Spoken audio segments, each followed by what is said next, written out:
Hello guys, welcome to my channel crack not. चलिए आज हम जानेंगे कि काउंटेबल एंड अनकाउंटेबल नाउन्स क्या होते हैं।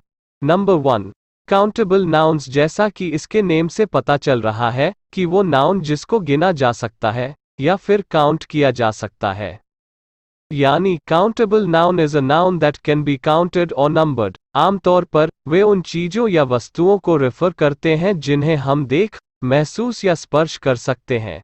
एग्जाम्पल के लिए fruits, vegetables, toys, cars, books, countries, days, rooms and stars are all countable nouns.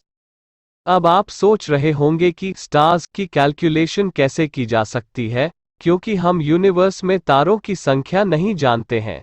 Stars countable इसलिए होते हैं क्योंकि आप अभी भी इससे पहले एक संख्या कह सकते हैं।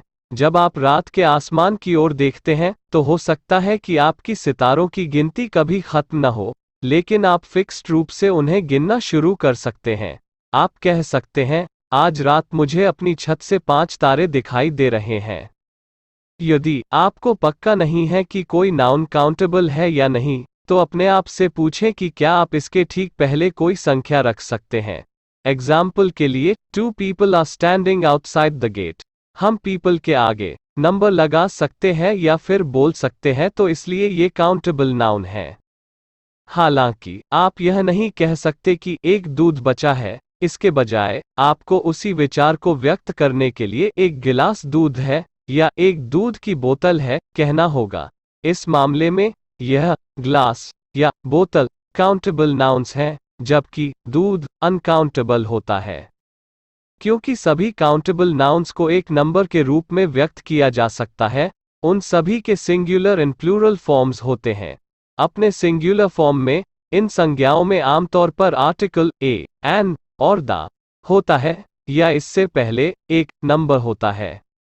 For example, an apple a day keeps the doctor away. इसी तरह उनके प्लूरल फॉर्म्स में आमतौर पर इसके पहले एक नंबर होता है या फ्यू, मैनी, सेवरल और इसी तरह के शब्दों से पहले होती है। For example, 8 out of 10 apples were rotten, और there are a few girls in the class.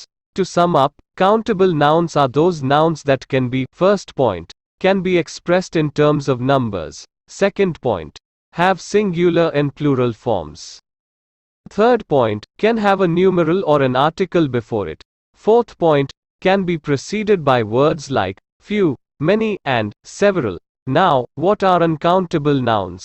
Uncountable nouns are nouns that can't be counted. For example, sunshine, information, work, time, money, magic and furniture. Usually, uncountable nouns refer to abstract nouns such as happiness, jealousy, justice, advice, luck and so on. For example, we all seek happiness in our lives. Most uncountable nouns don't have a plural form. However, to express the amount or quantity, such nouns are often preceded with words like some, much, a lot, and so on. For instance, can I borrow some milk to bake the cake? Or his mother has placed much hope in him. To sum up, uncountable nouns, point 1, can't be directly expressed in terms of numbers. Point 2, usually don't have a plural form. Point 3, can have words like some, much, and a lot before them. Point 4, can be preceded by a number and a countable noun. Now let's see how to turn an uncountable noun into a countable noun. जैसा कि आप पहले ही समझ चुके हैं, किसी uncountable noun को exact numbers या मेजरमेंट्स के रूप में व्यक्त करने के लिए आपको इसके पहले एक काउंटेबल नाउन जोड़नी होगी। Take a look at the following examples. Can I have some water? Yes, there's a glass of water on the table. हालांकि कुछ मुश्किल शब्दों के लिए यह पूरी तरह से निर्भर करता है। Noun is countable or not, यह जानने के लिए आपको वाक्य का ध्यानपूर्वक अध्ययन करना होगा। For instance, the floor is covered with loose hair. यह uncountable noun है। A stray hair clung to her sweaty face. यह countable noun है। यदि आप कंफ्यूजन में हैं कि कोई नाउन इज काउंटेबल है कि नहीं, तो इसका पता लगाने के लिए आर्टिकल्स अ स्ट्रे हेयर या सम, फ्यू एंड मेनी जैसे शब्द देखें। और यदि कोई नहीं है, उदाहरण के लिए ओनली ट्रूथ और लूज हेयर, तो वे शायद अनकाउंटेबल नाउन्स हैं। Try to reread the differences between countable and uncountable nouns to memorize them.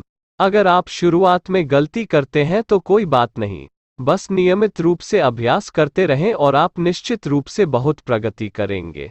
Thank you.